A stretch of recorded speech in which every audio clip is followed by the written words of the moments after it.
so quick that it's scary to rely on. And it looks like actually that Reaper got cleaned up, tried to get into the main base, but Exo was completely ready for it, so he denied any scouting, and so our Terran player actually quite in the dark now. Yeah, and Railgun himself is just going to move out. It looks like with that factory, I'm not sure if that's going to sit itself down. It looks like it is. I didn't know if that was going to be used for scouting purposes or just absorbing some damage in an attack or for vision of the high ground. But now a couple of medevacs coming out to support this.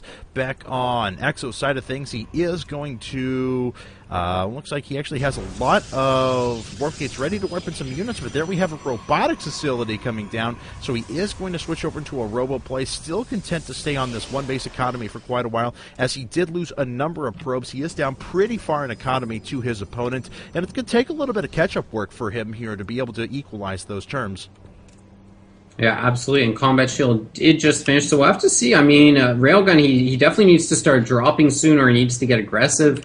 Most importantly, he needs to find out if his opponent has gone ahead and expanded. Looks like a probe is moving out, and actually not just going to be scouting across the map. It looks like he does have one probe at the Zelnaga Tower there, and this one, I'm not sure where we'll be heading. Might, looks like it might actually see the medevac. Brilliant timing there, sees the medevac, and so this drop is no doubt not going to be doing anything.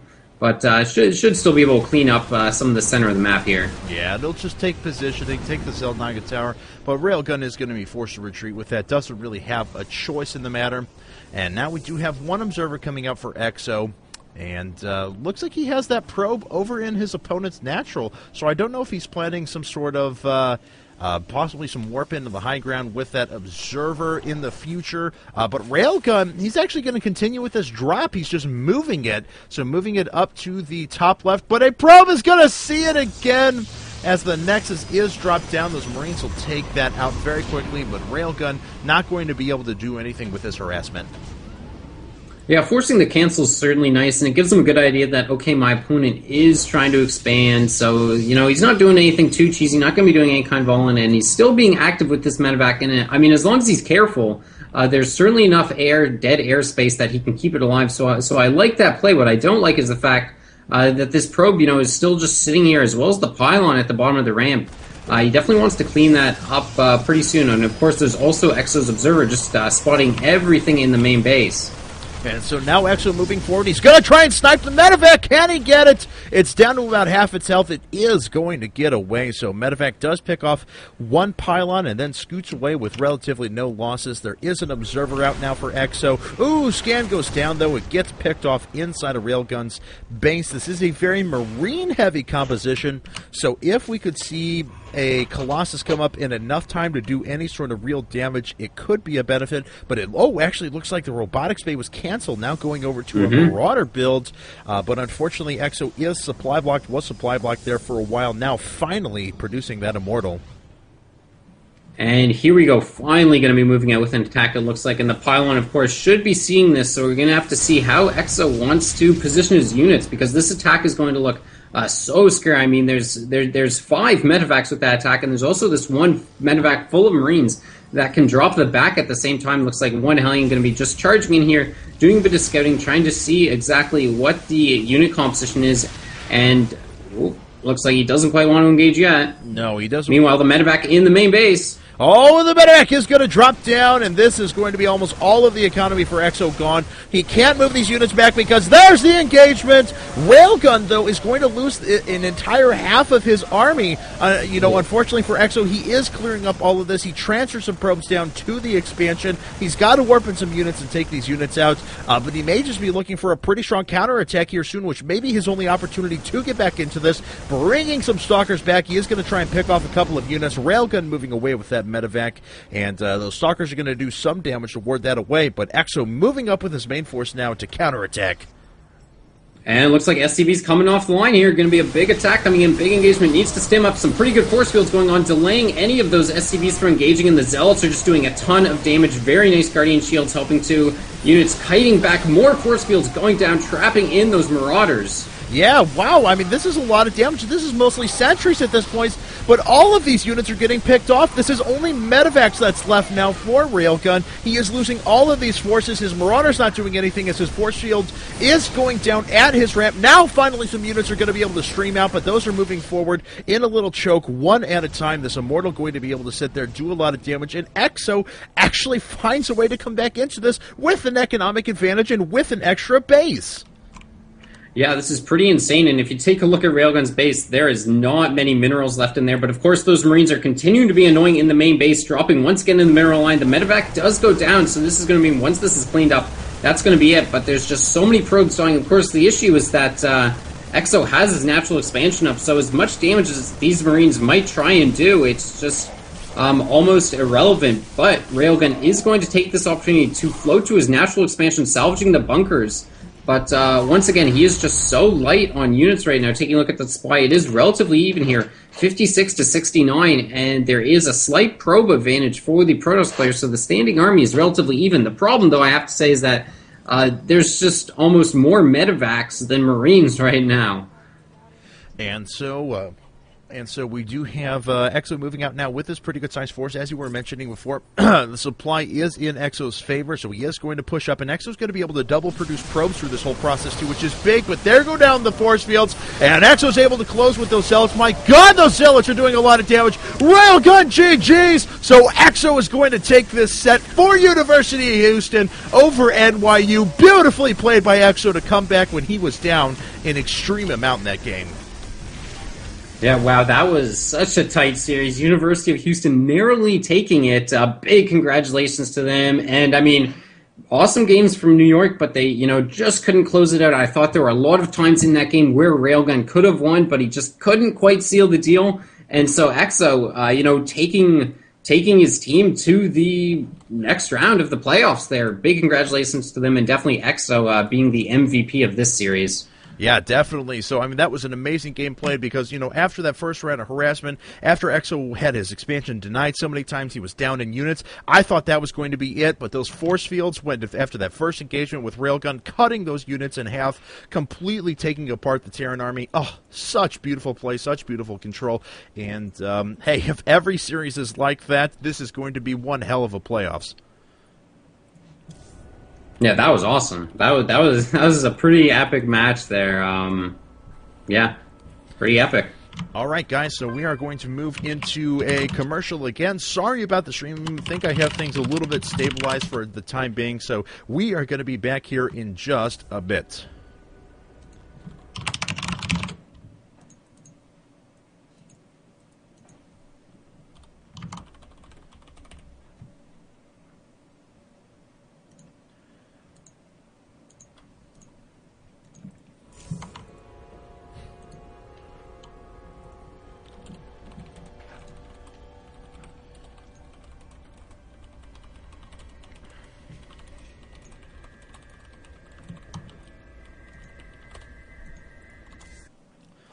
Okay, so let's get up our next recording, our next audio file.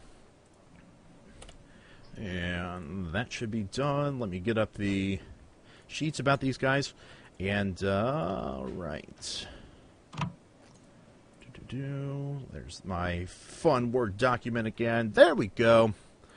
All right, guys. And if you've enjoyed everything thus far, I just want to point out that if you've enjoyed my commentary, you can find me at youtube.com/catspajamassc2 if you want to subscribe to that.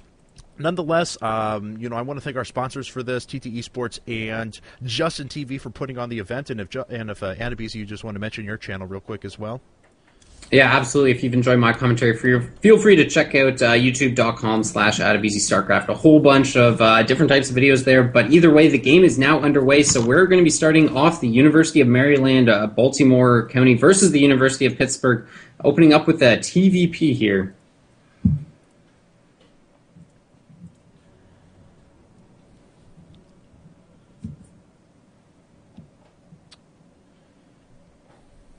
Okay, just waiting on Sarah to load, and we'll begin recording in 3, 2, 1, mark. So thanks, guys, again for joining us. This is the Cast Pajamas with Adebisi. We are moving into our next set here of the CSL Playoffs, round of 32, day 4. A matchup, as Adebisi mentioned a second ago, of University of Maryland, Baltimore County, number 2 in Dragon Division, but really number 1, as it tells me, since number 1, University of Maryland College Park, dropped out. Overall, they are 15-2. They have 6 Masters players, while 11 Diamond players. Their representative down here in the bottom left-hand corner of Zelnaga Caverns is Niketh Bandla. I hope that I got that right. I apologize if I didn't. He goes by Nerzul. Oh, I'm sorry. This is actually Mark Hinderaker. So Mark Hinderaker, known as Sayer for University of Pittsburgh.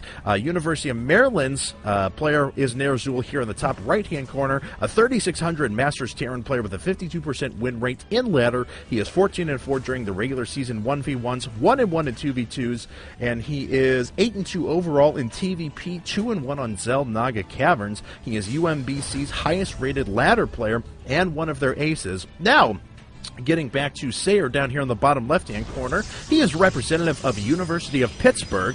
They were 3rd place in the Phoenix Division. They almost lost to University of Florida in the last week of the regular season, but Zog was allowed by U.S. coordinator to substitute into the 4th set despite the race difference. They have an overall record of 13-4, 3 Masters players, 7 Diamond players. This is Mark Hinderaker, otherwise known as Sayer, a 3,300 Masters Protoss player with a 52% win rate. He is 5-4 in the regular season 1v1s, 2-0 in 2v2s, 1-1 in PVTs, 0-2 overall in Zelnaga Caverns. He is one of Pitt's managers. So with about 100,000 statistics thrown at you, it all basically boils down to a TVP on Zelnaga Caverns.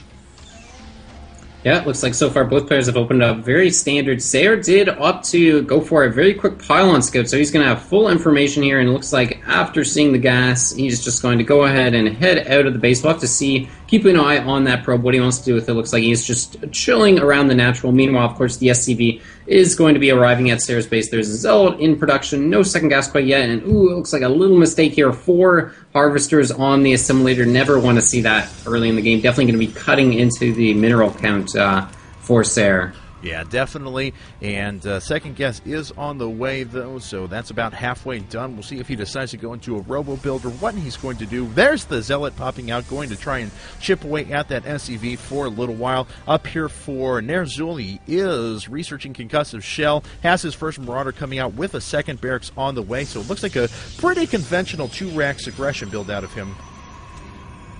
Yep, pretty typical stuff. Meanwhile, that SCV going to be taking off after taking some damage. Looks like a moderate amount of Chrono Boost is saved up. Not quite opting to use that yet. We'll have to keep an eye on what he wants to do. Might opt to go into some kind of tech, or might just, there we go, using some of that now. Still not Chrono Boosting out the Cybernetic Explorer, so it looks like he's not going to be too aggressive. He's getting out of Sentry, so we'll have to see, does he want to tech up with the second gas, or just get out a lot of sentries and expand. Yeah, he's moving one stalker out. That speedy stalker just kind of speck around the map.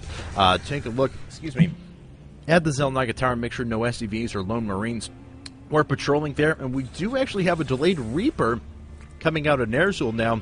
That is rallied, well, to the far side of the map and then all the way back down into his opponent's base. He does have to watch out, though, if the Stalker were to sit at the Zelnaga Tower and just kind of camp there, that Reaper will be revealed. Now the probe running up into his opponent's base. Nerzul does pick that off with the aid of his concussive shell as he's going into his second command center.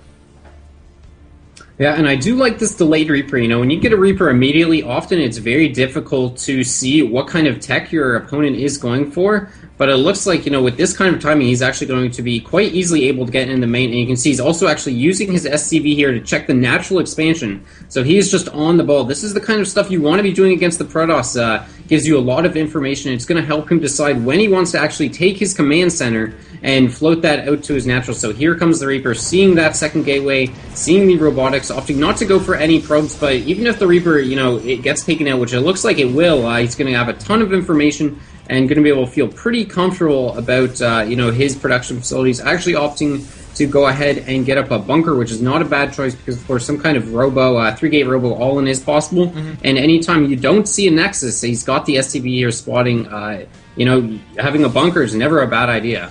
Yeah, absolutely. Especially as that immortal, due to the fact that there are a lot of marauders in this composition in the pretty early game, those quick immortals will be able to tear through those units. Always nice to have up that little extra defense, even if immortals can chew through those bunkers pretty quickly. Sayre, surprisingly not having that one pylon tucked away at the back to see that Reaper coming a little bit earlier, not able to pick that off before it gets all of its scouting information. As there is one observer coming out on the way right now, and a probe making its way up for Sayre as well. I guess just going to check and see if there is an expansion up. Going to get some pretty nice information here. He's going to be picked off in just a second, but seeing the bunker go down, he knows that the orbital command is on its way. Yep, and we do have that third barrack